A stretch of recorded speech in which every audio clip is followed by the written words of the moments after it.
귀한 찬양 감사합니다. 예수 그리스도의 보혈이 능력이 있는 줄 믿습니다. 언제 들어도 참 힘을 주고 우리의 영혼에 소망을 주는 그런 귀한 찬양인 것 같습니다.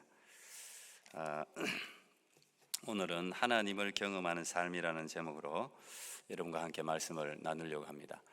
먼저 여러분들이 잘 아는 한 토막이 이야기로 시작하겠습니다. 시편 68편 5절에는 하나님은 고아의 아버지시다라는 말씀이 있는데, 그 말씀 붙들고 당시 전쟁 가운데 버려진 또 갈 곳 없는 아이들 모아서 고아들을 잘 돌본 위대한 하나님의 사람이 있죠. 조지 뮬러라는 사람입니다.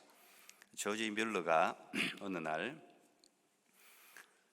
고아들을 다 모아서 아침 식사 시간이 되었습니다. 그리고 식사 기도를 하기 시작합니다. 하나님, 오늘 아침도 일용할 양식을 주셔서 감사합니다. 그렇게 기도를 하는데 한 300~400명의 아이들이 앉았는데 그들의 앞에 식탁에 그릇이 비었습니다. 근데 이 조지 뮬러가 간절하게, 하나님, 오늘도 아침 잘 먹을 수 있도록 식사 주셔서 감사합니다. 그렇게 이제 기도를 올리는 그런, 그 아이들이 어떤 생각을 했을지는 잘 모르겠습니다. 그렇게 기도를 하고 있는데 마침 그 고아원에 마차 한 대가 서죠. 우리가 너무 잘 알려진 이야기인데, 그날이 한참 비가 강하게 내리치는 날이었습니다. 폭풍우가 치는 그런 날이었는데, 그 마차에서 인부가 급하게 내려서 아침에 새벽에 아주 금방 갓 구운 빵과 우유를 이 고아들에게 나누어주면 좋겠다고 하면서 나누어준 이야기가 굉장히 유명합니다.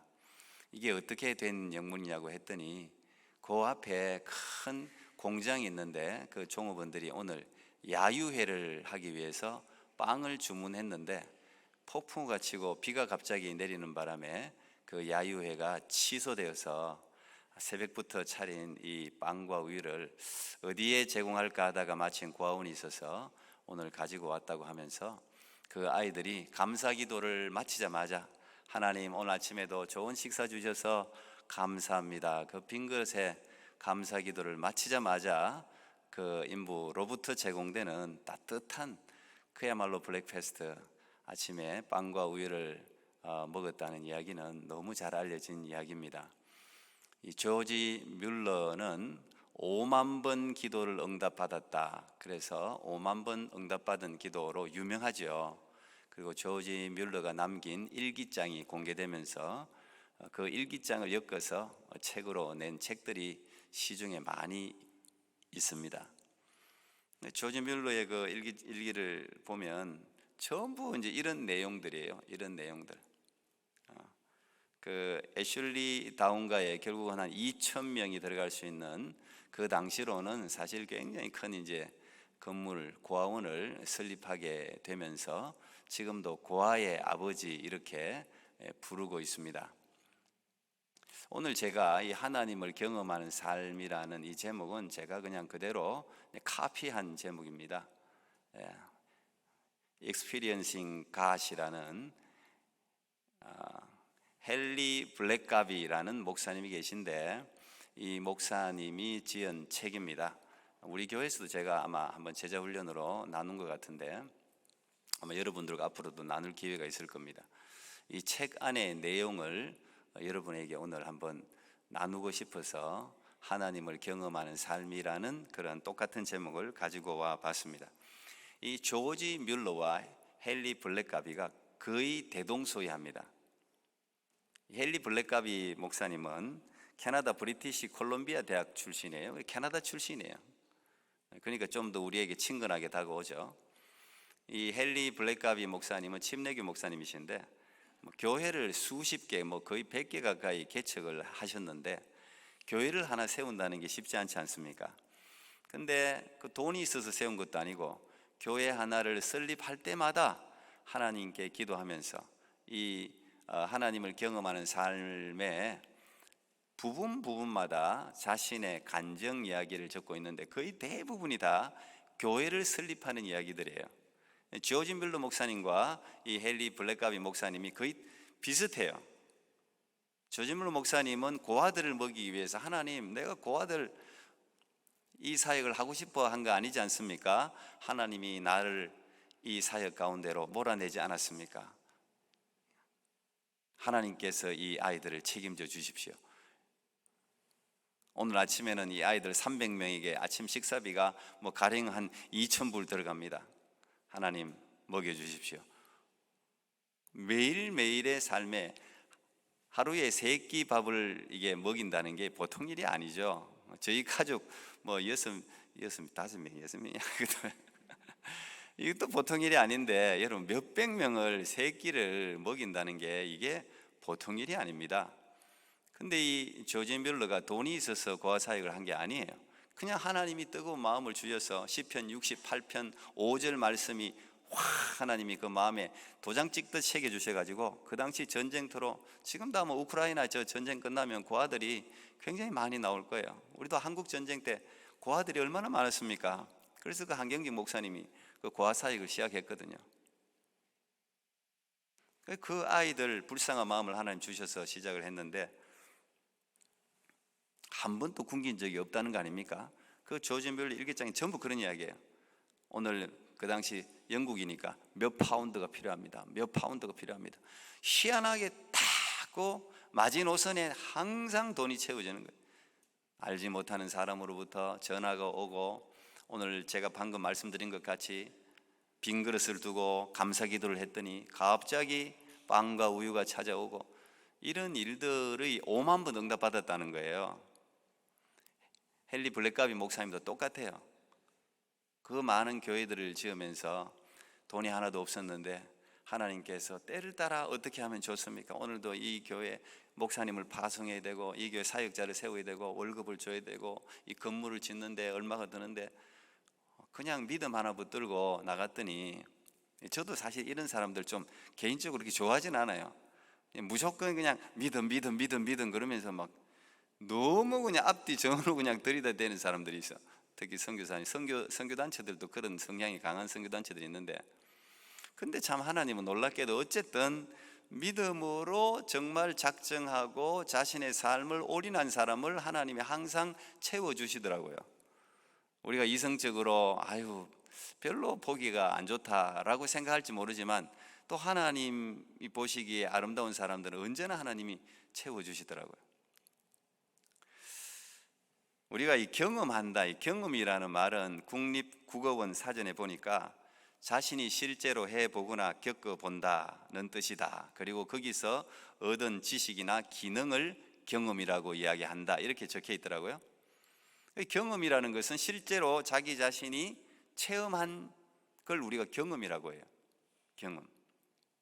하나님을 경험한다, 하나님을 직접 만나거나 하나님으로부터 응답을 경험하거나 하나님으로부터 오는 어떤 실제적인 것을 보거나 겪는다는 이야기잖아요. 아마 여기 앉아 계신 분들은 조금씩 상황들이 다르겠지만 하나님을 경험하신 분들일 거예요. 믿음의 경주를 적어도 10년, 20년, 30년, 40년을 계속 유지해 오시는 분들은 뭔가가 있어요. 단지 성경 속에 이 말씀만 가지고 여러분들이 여기까지 오신 분도 계시겠지만, 대부분 이 성경 속에 기록되어 있는 말씀이 내 현실의 삶 가운데 튀어져 나오는 그런 경험들이 쌓이면서 우리의 신앙이 단단해지잖아요. 그래서 가끔씩 믿음이 흐미해질 때, 가끔씩 괴로울 때 저도 듣는 게 간증 프로그램입니다. 수많은 사람들이 하나님을 만난 다양한 경험들을 제가 대신 들으면서 내가 경험했던 하나님과 그들의 하나님이 일치하는 것들을 맞춰보는 거예요. 그렇구나, 하나님은 동일하시니까 저 사람의 인생의 삶에 찾아온 시련과 고난과 내 삶에 찾아온 시련과 고난의 종류는 다르지만 역사하신 하나님, 살아계신 하나님, 그 하나님을 여러 사람들을 통해서 들으면 믿음이 생겨요. 그래서 가끔씩 수많은 사람들의 간증을 듣는 게 도움이 됩니다. 그리고 여러분의 간증을 성도들 간에 나누는 게 연약한 사람들의 믿음을 정진시키고 그들의 연약함을 붙들어주는 경우가 있죠. 그래서 기독교를 체험의 종교라고 부르지 않습니까? 체험의 종교. 저는 오늘 여러분들이 다 이 하나님을 경험하기를 축복합니다. 하나님을 다 만나기를 축복합니다. 그런데 이 하나님은 우리가 만나고 싶다고 만나질 수가 없어요. 이 세상은 돈을 가지고 있고 건강이 있으면 내가 그거 한번 경험해보고 싶은데, 내가 총 한번 쏘고 싶은데, 그러면 요즘 뭐 총 쏘는데도 캐나다에 많은 거 아십니까? 다 쏠 수 있어요. 돈만 있으면. 내가 어느 나라 한번 가보고 싶은데 그 나라 건강하고 돈이 있으면 가서 경험할 수 있어요. 그런데 이 하나님은 내가 경험하고 싶다고 경험할 수 있는 분이 아니에요. 그런데 하나님은 우리가 다 하나님을 만나기를 하나님이 더 원하세요. 하나님이 더 원하신다고요. 그래서 하나님은 계시라는 방법을 통해서, 이 성경을 우리가 특별 계시라고 부르잖아요. 제가 계시라는 말을 너무 많이 해서, 계시라는 것은 보자기로 덮었다가 벗겨낸다는 뜻이거든요. 하나님 자신을 우리가 만날 길이 없어요. 내가 아무리 예를 쓴다고 해도 하나님이 계시하지 않으면, 하나님이 작정하고 자기 자신을 보여주지 않으면, 하나님이 우리 가운데 찾아와서 만나 주시지 않으면 하나님을 절대 경험할 수가 없어요. 아무리 어디 대통령이라도 내 하나님 한번 만나고 싶은데, 하나님 내가 오늘 내가 가지고 있는 모든 걸 다다다닥 드릴 테니까 한번 찾아와 주세요. 천만의 말씀입니다. 이 세상 땅덩어리 지구촌을 다 준다 그래도 하나님이 의사가 없으면 만날 수가 없어요. 근데 여러분 만났잖아요. 여러분 하나님 만나셨죠? 이 보통 일이 아닌 거 이게. 이 세상에 금은 보화를 다 줘도 하나님을 만날 수가 없는데, 하나님이 여러분을 사랑한다는 이야기예요. 하나님이 인간을 창조하셨는데 창조하신 목적이 여러분에게 일을 시키기 위해서 창조하신 게 아니에요. 이 지구촌에 일할 사람이 없어가지고 여러분 인간을 만들어가지고 내 일을 대신 시키려고, 노동을 시키려고 여러분을 만든 게 아니에요. 하나님이 인간을 창조하신 가장 중요한 목적은 펠로십에 있어요. 성삼위, 성부, 성자, 성령 하나님께서 우리의 형상대로 사람을 만들고, 성부, 성자, 성령이 삼위일체로 있다는 그 자체가 관계적 존재라는 이야기죠. 그래서 인간은 관계를 맺으면서 살아가게 돼 있어요. 인간의 가장 큰 불행은 어디서 찾아오느냐? 사랑을 잃어버릴 때 찾아와요. 아무리 많은 걸 가지고 있어도 사랑할 존재가 없고 사랑받을 존재가 없으면 인간은 불행하다고 느끼는 거예요. 왜? 하나님이 그렇게 창조했기 때문에 그래요. 하나님이 우리를 관계적 존재로, 사랑의 존재로 만드셨어요. 그래서 하나님은 우리와 교제하는 것을 기뻐하세요. 그러니까 하나님이 형상대로 만드셔서 우리를 영적 존재로, 하나님은 영이시니 예배하는 자가 영과 진리로 예배할지니라. 하나님을 예배할 수 있는 피조물은 인간밖에 없어요. 영적인 존재는 인간밖에 없어요. 그러니까 우리가 예배하는 거예요. 그 말은 무슨 말입니까? 하나님이 자신을 우리에게 계시하는 것을 기뻐하신다는 뜻이에요. 가장 중요한 사건이 뭐였습니까? 그게 인카네이션, 예수님이 인간의 몸을 입고 이 땅에 오셨다는 자체가 내가 너희들과 교제하기를 원한다. 내가 하늘에 닫혀있던 비밀을 너희들에게 알려주기를 원한다. 나는 너희들이 나를 경험하기를 원한다. 그래서 우리가 하나님 우리를 안다라고 하는 그 말, 야다라는 말이 인간의 부부관계를 통해서 안다라는 의미를 가지고 있다고 우리가 많이 들었지 않습니까? 가장 친밀한 관계죠. 가장 친밀한 관계. 부부간의 관계는 부부만이 할 수 있는 관계잖아요. 가장 친밀한, 모든 허물을 다 벗고 부딪히는 마음과 몸이 서로 만나는 관계, 그걸 야다, 안다, 내가 너를 안다 할 때 그 단어를 쓴다 그러지 않습니까? 우리 하나님은 우리 자신도 하나님을 그렇게 알기를 원하시는 거예요. 그래서 우리에게 특별 계시 성경을 주셨죠. 일반 계시 자연 만물을 우리에게 주셨지 않습니까? 이 자연 가운데는 하나님의 속성, 하나님의 질서가 흐르고 있잖아요. 그러니까 지금 존재하는 거예요. 모든 우주 만물이 하나님이 만드신 그 법칙 그대로 지금까지 수천 년 흐르는 동안 지금까지 그대로 존재하는 겁니다. 그래서 하나님, 우리가 조지 뮬러나 헬렌 블랙가비 목사님만 이런 경험을 하는 게 아니라 아마 여러분에게도 그런 경험이 있을 텐데 이 경험을 계속 정진시켜야 돼요. 우리가 브라운관에 연예인들이 많이 등장합니다. 그런데 그 브라운관에 나온 모습이 그 사람의 모습일까요? 아니죠. 그 사람의 모습일 수도 있지만 꾸며진 모습이죠. 그래서 여기에 우리가 이제 이 매스컴들의 이 영상이라는 게 참 이런 속임수가 있습니다. 여기만 나오니까 밑에는 반바지 입고 위에는 양복 입고, 여기만 찍으면 양복 입은 거야. 밑에는 벌거벗었어. 이게 영상이에요. 영상의 허구입니다. 허구. 근데 우리가 영상을 보고 그 사람을 보고 이 티네이저들은 그 스타들을 그 영상을 통해서 만나니까 그 꾸며진 모습에 그냥 완전히 나는 저런 여자를 만나고 싶어, 나는 저런 남자를 만나고 싶어. 지금 만나고 있는 사람에게서 그런 게 나타나면 좋지. 나타나면 사람이 연예인이나 일반 사람이나 뭐 목사나 뭐 다 마찬가지 아니겠어요? 우리에게는 다 허물이 있죠. 그런데 내가 저 사람 알아 그럴 때는 경험으로. 이 강대상도 마찬가지. 사실은 이 강대상도 참 그 제일 거룩해야 되는 강대상이긴 하지만 물론 이제 목사의 삶이 설교를 통해서 녹아지는 거죠. 여기서 뭐 많이 뭐 차이가 없을 거라고 저는 생각합니다만 이 모습이 목사의 모습은 아니죠. 살아봐야 돼요. 경험해 봐야 돼요. 가까이 있어 봐야 돼요.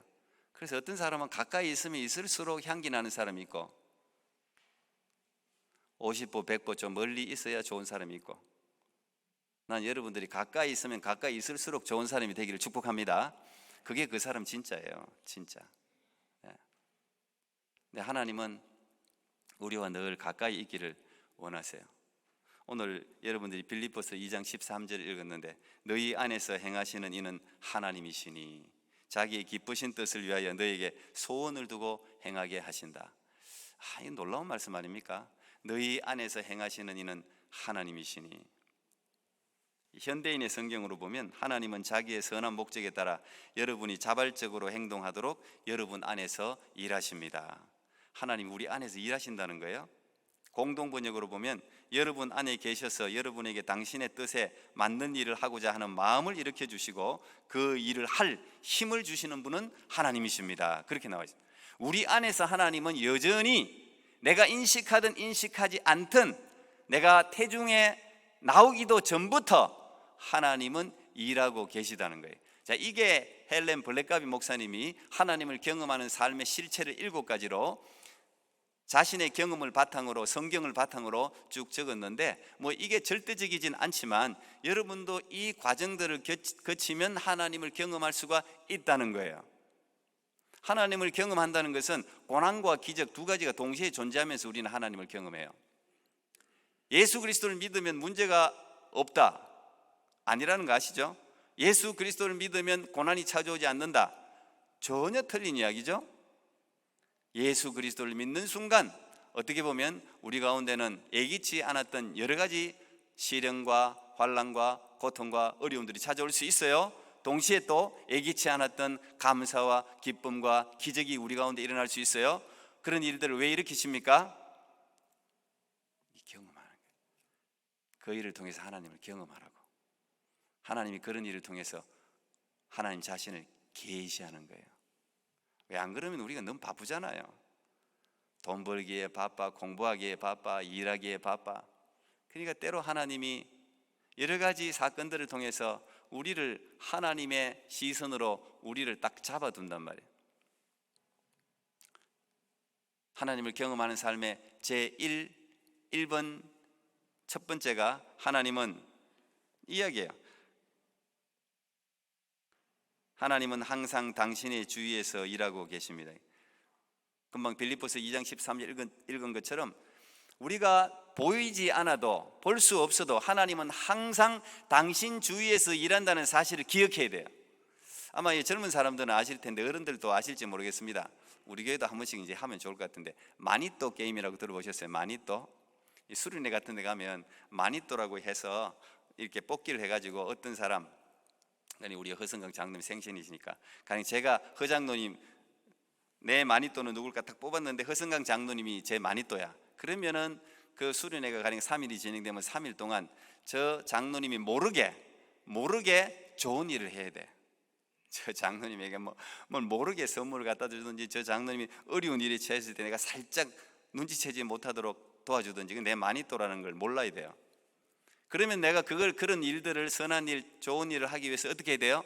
항상 허성강 장로님 주위를 돌아다녀야 돼. 항상 안 본 척 하다가 이렇게 봐야 돼. 제가 장로님이 어디 가셨나, 뭐 하시나, 뭐가 필요하시나, 뭐 어려움이 있으신가 없으신가 이렇게 보면서 싹싹싹 제가 주위에서 이렇게 도와야 돼요. 그걸 우리가 마니또 게임이라고 한단 말이죠. 이 사람들도 그렇게 하는데 하나님은 항상 우리 주위에 계시는 줄 믿습니다. 보이지 않아도 항상 여러분 주위에 있어요. 이게 어떻게 보면 우리가 하나님을 짝사랑하는 게 아니라 하나님이 우리를 짝사랑해요. 항상 우리 주위를 스승이세요. 하나님 늘 일하고 계세요. 문제는 우리가 그걸 깨닫지 못하는 게 이제 비극이죠.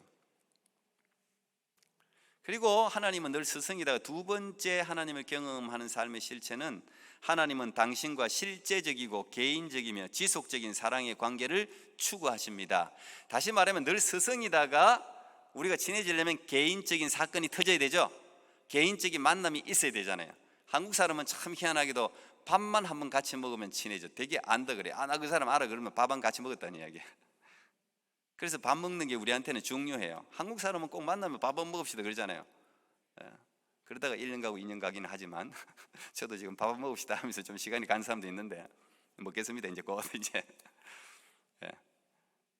근데 하나님도 우리 주위를 스승이다가 실제적이고 개인적이고 지속적인 사랑의 관계를 원한단 말이에요. 여러분 모세를 보십시오. 모세가 갈대 상자에 바로의 공주에게 입양됩니다. 그리고 이집트의 왕자로 자랐어요. 하나님을 전혀 인식하지 못할 때예요. 그런데 하나님은 모세를 기억하고 있었죠. 주위를 40년 동안이나 스승했습니다. 40년 동안이나 모세 주위를 스승이죠. 왜냐? 모세를 하나님 불렀으니까 막 스승이면서 개인적이고 실제적인 관계를 맺을 찬스를 보고 있었단 말이에요. 그리고는 하나님이 이집트의 왕자의 자리에서 광야에 부모님도 없고 친인척도 없는 곳으로 도망가게 만들죠. 이 사건이 일어난단 말이에요. 처음에는 원망했겠지만 양치면서 하나님이 모세와 개인적이고 실제적인 관계를 수립해 나갑니다. 저의 개인적인 삶도 마찬가지, 여러분의 삶도 마찬가지예요. 하나님이 어떤 사회생활, 이 세상에서의 삶 가운데 무리에 섞여서 너무 바쁘고 살아가고 있는 우리들을 어떤 상황을 연출시키더라도 우리를 개인적으로 불러낼 때가 있어요. 불러낼 때가. 그게 아픔이면 참 어려운 일인데, 그러나 때때로 사람들은 때때로 넘어져서 사실 아픈 거는 뭐 부모라도 남편이라도 아내라도 대신해 줄 수가 없어요. 그래서 혼자가 되는 거예요. 혼자가.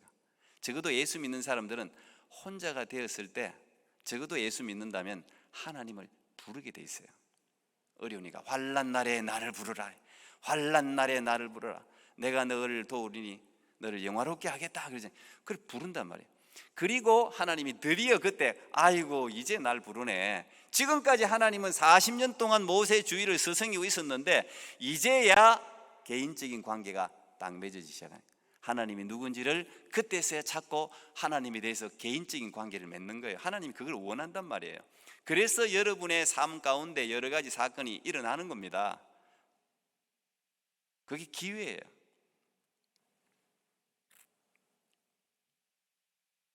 그리고 하나님은 세 번째, 당신이 그분의 일에 참여하도록 당신을 이제 인비테이션, 초청해요. 인바이트 한단 말이에요. 모세가 그랬지 않습니까? 40년 막 스승이다가 환난 날에 불러갖고 모세가 독이 좀 빠져야 되잖아요. 이 독이 빠진데 시간이 좀 오래 걸려요. 독이 이만큼 올라가고 내가 하나님을 위해서 말이야 뭘 해보려고 그랬는데 날 돕지도 않고 내가 쫓겨나게 만들고 내가 이 광야에서 이렇게 고생하게 만들고 막 독이 막 이만큼 올라가고 그 독 빠지는데 한 40년 걸렸어요. 독이 올랐을 때 절대 뭘 건드리면 안 돼요. 사람이라도 독 올랐을 때 걸리면 큰일 나요. 하나님도 안 건드려 놔도. 그래서 이 모세는 그 독이 다 빠지고 난 뒤에 이 지상에서 가장 온유한 사람이 되지 않습니까? 쫙 하고 난 뒤에 하나님이 이제 드디어 떨기나무 불꽃 가운데서 모세를 딱 찾아오고 모세야 모세야 네가 선 곳은 거룩한 땅이니 내 신을 벗어라 하면서 부르지 않습니까? 모세는 이미 하나님과 이제 하나님에 대해서 원망도 하고 뭐 다 모든 걸 이제는 양치기로 살기로 작정을 했는데 하나님이 불러서 모세를 인바이트합니다. 초청합니다. 어디로? 가라는 거예요. 내 백성들의 신음소리가 들린다. 네가 가서 그들을 구출해라. 하나님이 직접 하실 수 있지만 하나님은 항상 우리와 함께 일하기를 원하세요. 그래서 하나님 우리를 초청하는 겁니다. 하나님이 사람이 없어서 일꾼이 없어서 우리를 부르는 게 아니죠. 그래서 하나님이 우리를 부를 때는 얼른 yes, yes, here I am, 내가 여기 있습니다 이래야 되는데 잘 그러기가 쉽지 않습니다. 그리고 하나님은 네 번째, 하나님 자신과 자신의 목적과 길을 보여주기 위하여 성령님에 의해 성경, 기도, 환경, 교회를 통해 말씀하십니다. 하나님이 우리를 초청하고는 그 다음에 그 초청이 내가 불렀다는 것을 계시, 특별 계시 성경, 저 같은 경우는 이제 목사가 될 때 콜링 받을 때 이 하나님의 말씀으로 불렀어요. 하나님의 말씀, 기록된 말씀과 선포되는 말씀 두 가지로 부르시더라고요. 저는 목사가 안 되려고 참 몸부림쳤거든요. 제가 장남이고 종손이고 우리 집안을 좀 일으키기 위해서 그래서 공부를 좀 열심히 했는지도 모르겠습니다. 나는 좀 출세하고 싶었어요. 사실은 내가 의사가 되고 싶었어요, 제가. 근데 하나님이 영혼의 의사로 부르시더라고. 생각해 보니까. 그런데 어느 순간 하나님 말씀을 읽는데 목자 이야기가 계속 그냥 여기 읽어도 그 말씀, 저기 읽어도 그 말씀, 계속 그 말씀으로 너무 부딪히는 거예요. 괴로워요. 자꾸 그 말씀이 부딪히니까. 근데 또 목사님이 강대상에서 선포하는 말씀도 또 그런 말씀이네. 그 말씀만 톡톡 들어와요. 괴로워요, 아주. 그래서 저는 사실 군대를 피해서 갔습니다. 군대를. 근데 결국은 군대에서 항복을 했죠, 제가. 군대에서 항복했어요. 신학교 가겠습니다. 그리고 제대하고 이제 제가 신학대학원을 가게 됐는데, 하나님이 우리에게 자신의 목적과 길을 보여주기 위해서는 성령님에 의해서 우리 마음을 감동감화시키면서 이 특별 계시, 변하지 않는 하나님의 말씀 가운데, 어떤 사람은 말씀, 저 같은 경우는 말씀으로, 어떤 사람은 기도하는 가운데, 그게 하나님의 계시의 여러 방법이 있어요. 어떤 사람은 환경으로, 자신의 환경을 막 몰아가는 거예요. 그쪽으로 몰릴 수밖에 없어. 그냥 그 길밖에 없어. 길이 팍 몰아가는 거예요. 모든 문을 팍팍팍팍 닫으면서 그 길로 몰아가는 거예요. 뭐 모세도 마찬가지죠.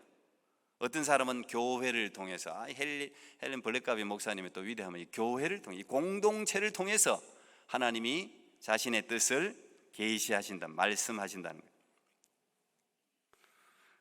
하나님의 말씀을 듣는 방법이 굉장히 다양합니다. 그죠? 사람마다 틀려요. 왜? 우리가 그만큼 다양하기 때문에 하나님이 각자에게 들려주시는 방법들이 다 틀려요. 그런데 그 한 사람 한 사람에게 맞게 하나님이 말씀하세요. 그리고 하나님은 반복해서 말씀하세요.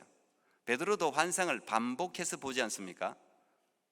이 똑같은 걸 반복한다는 것은 하나님의 뜻이라는 이야기예요. 꿈도 반복해서 꾸지 않습니까? 느부갓네살 이방인들도 그렇게 꿨고. 그리고 확실하고 우리가 알아들을 때까지 확실하고 일관성 있게 하나님이 계속해서 말씀하세요. 그런데 우리가 하나님이 말씀하신다고 할 때 이거를 새로운 사실을 계시한다는 것으로 잘못 이해하면 안 돼. 이게 이제 문제입니다. 이걸 이제 직통계시로 직통계시. 하나님이 내게 말씀하셔서, 근데 새로운 사실이야. 그건 다 이단입니다. 하나님이 새로운 사실을 계시하는 법이 없어요. 계시는 이 성경 66권에서 종결이 됐어요. 그래서 하나님이 우리에게 계시하신다는 말은 무슨 말이냐면 기록된 말씀을 우리가 알아들을 수 있도록 재해석해서 알려준다는 이야기예요. 그게 계시라. 이 말씀이 이거 읽으면서도 무슨 뜻인지 몰랐는데 이 말씀이 확 열리면서 내 삶에 적용을 시켜주는 거예요. 그걸 계시하신다. 그걸 하나님이 그걸 우리가 내게 말씀하신다라고 이야기하는 거예요. 하나님은 우리에게 언제나 말씀하기를 원하시죠. 그래서 우리가 리빌 계시. 아모스 3장 7절에 보니까 주 여호와께서는 자기의 비밀을 그 종 선지자들에게 보이지 아니하고는 결코 행하심이 없으시로다. 그렇게 적혀 있어요. 그래 보면은 소돔과 고모라 멸망할 때 하나님이 아브라함에게 계시하셨죠. 소돔과 고모라 멸망한다는 거예요. 노아 홍수 심판할 때도 하나님이 노아에게 이미 이야기했죠. 야, 너 배 만들어.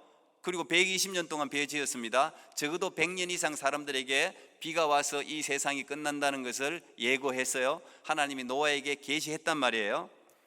이스라엘 백성들이 400년간 종살이 할 거라는 거 하나님 이미 예언했어요. 또 이제 우리에게 닥칠 일, 남아있는 일, 세컨 커밍, 예수 그리스도의 재림도 예언했단 말이에요. 계시했단 말이에요. 이 일은 이제 이루어질 거예요. 하나님은 하나님의 사람들을 통해서 다 계시하세요. 보이지 않고서는 행하심이 없느니라. 그래서 우리가 기도할 때 하나님이 보여주잖아요. 어떤 사람, 여기 기도가 이제 깊이 들어간 사람들은 진짜 장래일을 말할 수 있어요. 우리가 흔히 이야기하는, 물론 이제 장래일을 말한다는 것은 미래에 대한 비전을 갖는다는, 소망을 갖는다는 의미가 있거든요. 그 하나님 말씀을 이야기하는 건데, 그러나 실제로 자기 개인에게 일어날 일들에 대해서 하나님이 계시할 때가 있어요. 계시할 때. 신기한 거죠. 참 신기한 거죠. 하나님이 이렇게 우리와 하나님을 경험할 때는 여러 통로를 통해서 하나님께 우리에게 계시하는데, 다섯 번째 하나님을 경험하기 위해서 우리가 거치는 절차는 하나님의 부르심은 항상 당신을 믿음의 갈등으로 몰아넣고 결단과 그에 따른 행동을 요구합니다. 자, 여기서 딱 부딪히는 거예요. 여기서 하나님께 응답받고 하나님이 내게 찾아오시고 하나님과의 만남이 이루어졌는데, 하나님의 부르심에 응답하려고 하니까 크리시스, 갈등 상황이 오는 거예요. 이게 이제 괴롭습니다. 요걸 이제 거쳐야지 우리가 하나님을 경험할 수가 있는데, 이 믿음의 갈등은 내가 지금까지 살아오는 방식대로 살아갈 것인가, 아니면 내가 믿고 있는 하나님의 방식을 따를 것인가를 결정하는 문제예요. 내가 지금까지 경험했던 내 지식과 내 능력으로 말미암은 인생의 승리만을 추구할 것인가, 아니면은 지금까지 내가 한 번도 경험하지 못했던 하나님 크기만큼의 그 승리를 내가 누릴 것인가를 결단해야 돼요. 근데 이 갈등 상황은 내가 가지고 있는 현재의 삶에서 포기할 수 없는 것이 있기 때문에 갈등하겠죠. 쉬운 건 갈등할 일이 없죠. 이 갈등이라는, 위기라는, 크리시스라는 이 단어는 여러분들이 잘 아는 디시전이라는 그 말에서 파생된 말이에요. 다시 말하면 믿음의 갈등 상황은 우리에게 어떤 결정을 빨리 내리라는 이야기예요. 여러분들이 뭔가의 갈등이 있잖아요. 갈등 상황은 아직까지 여러분들이 인생이 정리되지 않았다는 이야기거든요. 근데 그 갈등을 잘 결정을, 디시전을 빨리 해야 돼요. 하나님이 원하는 방식으로 여러분들이 결정할 때 하나님의 크기만큼의 일을 여러분들이 경험하게 될 것입니다.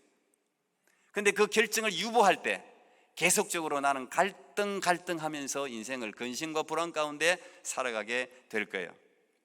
이 결정에 따라 우리는 하나님 크기의 위대한 일을 할 수도 있고 평범하게 살아갈 수도 있습니다. 근데 이런 상황은 단 한 번만 찾아오는 게 아니라 계속적으로 연속적으로 찾아와요. 근데 한번 이 믿음의 크리시스, 이 갈등을, 디시전을 한번 잘하고 나면 이 갈등이 사라져요. 참 놀라워요.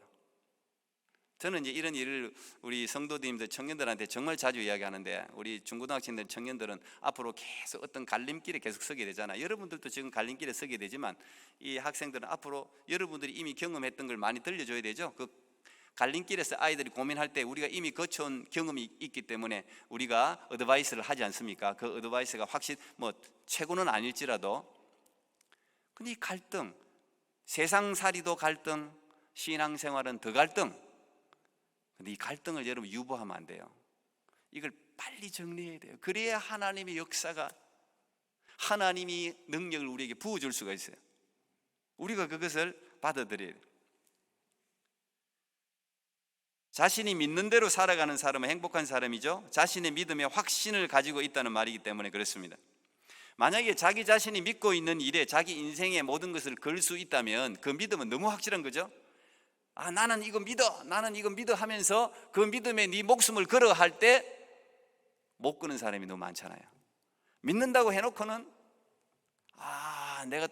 내 자신이 진짜, 가령 이제 외줄 타기, 그 나이가라에서도 그 빌딩에 그 해놓고 저도 봤는데 사람이 외줄을 이렇게 타고 간 적이 있지 않습니까?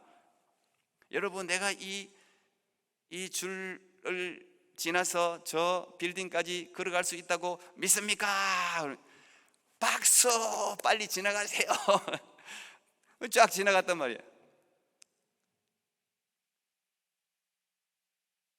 이 외줄 타기 하는 분이 의자를 등에 하나 딱 얹고는, 여러분, 내가 이 의자를 등에 얹고 저곳을 다시 지나갈 수 있다고 믿습니까? 그랬더니 믿습니다 하면서 박수 쳤단 말이에요. 믿는 사람 중에 올라와서 이 의자 위에 앉을 사람 나오십시오. 딱 고개를 펴니다. 어디에 당신 난 믿습니까? 해놓고는 여기 올라가니까 올라갈 사람이 없어요. 그게 우리 믿음이에요. 우리 신앙의 본질도 어쩌면 많이 틀리지 않을 것 같아요. 우리가 하나님을 믿습니다. 우리가 하나님을 믿습니다. 우리가 늘 사도신경 신앙 고백하지 않습니까? I believe God, Jesus, Holy Spirit. 이 삼위일체를 우리가 I believe. 저는 신앙 고백 사도신경 할 때 그냥 고백하지 않거든요. 정말 믿음으로 나는 믿습니다. 천지를 창조하신 하나님을 믿습니다. 그걸 믿어야 되거든. 그런 믿음이 하나님 우리에게 부어줘야 돼요. 믿습니다. 그리고 거기에 자신의 인생을 걸 수 있어요. 아우카 부족을 섬겼던 짐 엘리엇이라는 사람, 29살에 그 인디언의 창에 맞아서 죽었지 않습니까? 자신의 믿음을 따라서 갔지 않습니까? 다윗만 해도 자기가 믿는 믿음에 자기 목숨을 걸었잖아요. 그러니까 하나님이 들어서는 거예요. 들어서는 사람은 뭐가 달라도 달라요. 예. 그게 사울과 다윗의 차이예요. 다윗은 내 하나님, 곰과 사자의 발톱에서도 나를 건지신 하나님이 저 골리앗의 손에서도 나를 건질 것이다 하면서 진짜 나간단 말이에요. 진짜 그 믿음 가지고. 그게 진짜 믿음이에요. 나가잖아요. 하나님은 오늘날도 저는 그런 사람을 찾는 것 같아요. 믿는 사람들이 이렇게 많지만 그 믿음에 자신의 몸을 던질까 누구냐? 나와라! 할 때 나올 수 있는 사람. 저는 우리 힘 청년들 2부 설교를 하면서 늘 거니 나올 수 있는 사람이 한 명만 있어도 좋겠다. 한 명만 있어도. 한 명이 삶을 어마어마한 공동체를 바꾸지 않습니까? 근데 하나님이 그 다윗을 들어 쓰잖아요. 짐 엘리엇이 한 말이 뭡니까? 영원한 것을 얻기 위해 영원하지 않은 것을 버리는 자는 결코 바보가 아니다 그랬습니다. 영원한 것을 우리가 진짜 믿는다면 어차피 우리가 들고 가지 못할 영원하지 않는 것을 버리는 것에 대해서 우리가 너무 저 사람 아이고 어떻게 어리석다, 무모하다, 바보다, 우리가 그런 이야기 하지 않습니까? 저 바보 같은 게 저렇게 안 믿어도 되는데 저렇게 꼭 믿을 이유가 있나? 그렇다고 여러분 너무 무모한 모험을 하는 소리가 아니에요. 믿음도 없으면서 그렇게 하지 마세요. 믿음도 없는 사람이 그래 하면 안 돼. 그런데 진짜 그런 믿음이 온다면 그렇게 행동할 때 하나님 붙들어 준다. 짐 엘리엇이 비록 죽었어요. 우리 안 죽었으면 좋겠지만 29살에 죽었어요. 그런데 어떻게 됐습니까? 하나님은 우리에게 뭘 요구하십니까? 네가 가지고 있는 뜻을 관철시키기 위해서 하나님을 경험시키는 게 아니죠. 하나님이 우리에게 경험시키는 것은 하나님의 뜻을 내 인생을 통해서 우리 안에서 행하시는 이는 하나님이시니 자신의 기쁘신 뜻을 위하여 우리에게 능력을 준단 말이에요. 그리고 우리를 사용해서 자신의 뜻을 이룬단 말이죠. 짐 엘리엇은 29살에 죽었지만 결국 짐 엘리엇이 아우카 부족, 그 복음을 전하려고 했던 그 부족은 전부 다 예수 믿게 되지 않습니까? 누가요? 그의 부인이 들어갔습니다. 그의 자녀가 들어갔습니다. 그리고 그를 찔렀던 사람이 목사가 되었습니다. 그의 죽음은 결코 헛된 것이 아니다. 그 부인이 그렇게 이야기해요. 내 남편의 죽음은 결코 헛되지 않다. 낭비가 아니다. 그런 말을 하지 않았습니까? 그래서 하나님을 경험하기 위해서 6번째는 당신은 하나님의 역사에 참여하기 위해서 당신의 인생을 하나님의 뜻에 맞게 조정해야 합니다. 어제스트 조정을 해야 된다는. 하나님이 우리에게 말씀하실 때는 우리 인생을 그분께로 조정하라는 뜻이 있어요. 예수를 믿는다는 것은 모든 영역에서 변화와 조정을 뜻해요. 그래서 여러분들이 때로 힘든 거예요. 처음에.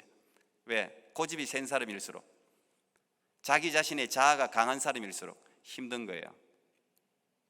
하나님이 그걸 요구하거든요. 자기 스타일을 그대로 유지하면서 예수님 스타일을 따를 수는 없어요. 하나님과 물질을 동시에 섬길 수는 없는 거예요. 근데 우리가 이제 알면 포기하는 게 어렵지도 않아요. 왜? 하나님은 먼저 그 나라와 그 의를 구하라. 그리하면 다른 것도 더해 준대요. 거기에 여러분들이 모험을 걸어보세요. 하나님이 여러분, 우리가 무엇을 먹을까, 무엇을 입을까, 무엇을 마실까, 그거 하나님이 모르겠습니까? 인간이 연약하면 아는데 단지 우선순위 문제예요. 다 하나님을 먼저 구할 때 그렇습니다. 하나님이 다 채워주셔. 솔로몬이 우선순위를 너무 잘 잡아가지고, 하나님 나는 지혜를 주십시오. 나는 이 백성들, 내가 너무 어리니까 이 백성들을 어떻게든지 잘 내가 지도할 수 있도록, 다스릴 수 있도록 하나님 내게 지혜를 주십시오. 멋진 기도죠. 참 멋져요. 그 일부러 그런 게 아니라 진짜 중심으로 내 이 백성들을 위해서 하나님 내게 다른 거 필요 없습니다. 그거 주십시오. 그랬더니 네가 구하는 게 내 마음에 너무 든다. 내 마음에 너무 든다. 그래서 네가 구하지 않은 것, 부와 명예와 존귀를 네게 더해 주리라 하면서 그냥 와 부어줬잖아요. 그냥 부어주지 않았습니까? 그런 축복을 경험하기를 축복합니다. 축복합니다. 예. 마지막으로 7번째, 당신이 하나님께 순종하고 하나님이 당신을 통해서 그분의 일을 성취하심으로 말미암아 당신은 경험으로 하나님을 알게 됩니다. 마지막으로 우리가 경험하기 위해서 해야 될 게 오베잉이에요. 순종이에요. 하나님의 말씀은 우리가 배우려고, 지식을 얻으려고 듣는 게 아닙니다. 지금도 마찬가지예요.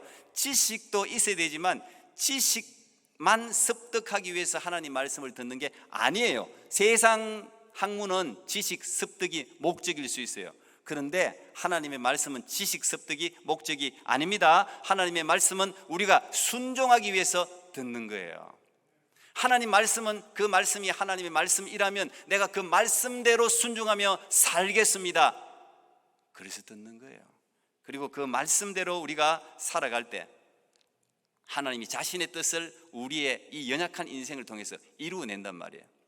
결국은 예수님의 마지막 기도도 내 뜻대로 마옵시고, 겟세마네 동산에서 내 뜻대로 마옵시고 아버지의 뜻대로 이루어지기를 원합니다.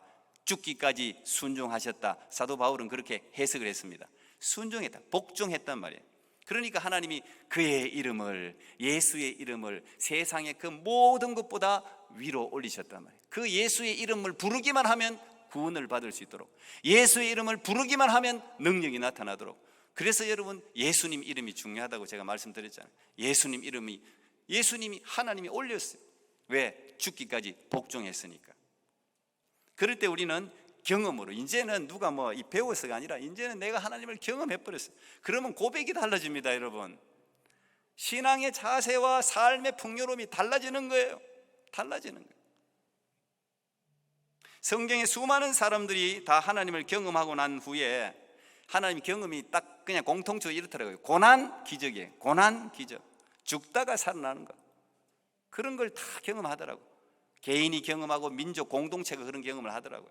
젊어지는 출애굽 보시면, 출애굽 살았다고 생각했는데 바로가 군사를 이끌고 왔는데 홍해가 갇혀서, 홍해 바다에 딱 갇혀서 앞으로 가지도 못하고 뒤로 가지도 못해요. 근데 하나님이 기적을 베푸셔서 바닷물을 열어버리잖아요. 그리고 그들이 건너오고 그 어마어마한 최신 무기로 중무장한 바로의 군대가 수장되지 않습니까? 바다에. 그때 출애굽기 15장에 제일 먼저 모세와 그의 여인들이, 모세와 그의 백성들이 노래를 부릅니다. 경험에서 나온 노래, 경험에서 나온 노래. 그들이 뭐라고 노래합니까? 내가 여호와를 찬송하리니 그는 높고 영화로우시며 말과 그 탄자를 바다에 던지셨음이라 하면서 실제적인 경험을 가지고 이걸 지금까지 유대인들이 이야기하고 있잖아요. 그냥 그때 부르는 찬양이 오죽했겠습니까? 욥도 마찬가지입니다. 그 깊은 고난 가운데 욥이 하나님에 대한 지식이 그렇게 많았지만 나중에 뭐라고 고백합니까? 내가 전에는 귀로 듣기만 하였더니, 내가 전에는 귀로 듣기만 했는데 이제는 눈으로 하나님을 배움나이다.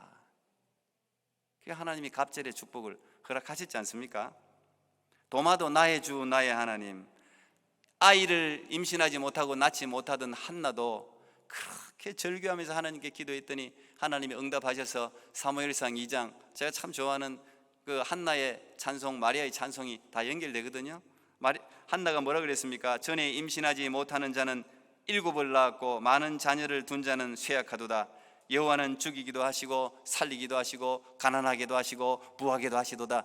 이게 이제 경험을 통해서 나온 고백이거든요. 다윗은 말할 거 없죠. 다윗 시편 18편 나의 힘이신 여호와여 내가 주를 사랑하나이다. 여호와는 나의 반석이시요 나의 요새시요 나를 건지시는 자시요 나의 하나님이시라. 그가 원수의 손에서 벗어난 후, 제목이 그래 달려있어요. 그리고 여러분 시편 34편 같은 경우는 아비멜렉 앞에서, 그 아기스의 왕 아비멜렉 앞에서 죽다가 미친 채 해가지고 침을 질질질 흘리면서 거기서 죽다가 살아났을 때 지은 시라고 돼 있지 않습니까? 거기에 뭐 많은 이 내용이 있지만 그 중에 하나는 여호와, 너희는 여호와의 선하심을 맛보아 알지어다. 그에게 피하는 자는 복이 있도다. 그 고백을 하거든요. 너희는 여호와의 선하심을 맛보아 알지어다. 여러분, 앞으로 여러분의 삶에 하나님을 경험함으로 자신의, 여러분에게 지금 있는 모든 상황들이 하나님이 여러분을 만나기 위해서 연출한 상황일 수 있어요. 거기 고난이든 외로움이든 어려움이든 간에 여러분들이 하나님을 경험할 때 하나님이 그 고난을 기적으로 바꾸시고 고난을 구원으로 바꾸셔서 여러분의 입술이 경험을 통해서 진심으로 하나님을 찬양하는 인생으로 바뀌어질 줄 믿습니다. 기도하겠습니다. 하나님 감사합니다. 오늘 하나님을 경험하는 삶에 대해서 함께 말씀을 들었습니다. 하나님 감사합니다. 우리가 하나님을 만날 길이 없는데 하나님이 연약한 인간의 모습을 입으시고 이 땅에 오시고 우리 가까이 찾아오셔서 너희가 전심으로 나를 찾고 찾으면 나를 만나리라고 말씀하시면서 하나님 기다리시는 주님을 찬양합니다. 우리 토론토 꿈의 교회 모든 성도들이 하나님을 경험함으로 살아있는 찬송을 드리게 해 주시옵소서. 고난 가운데 있는 저들의 삶이 변하여 기쁨이 되게 해 주시옵소서. 예수님 이름으로 기도합나이다. 아멘.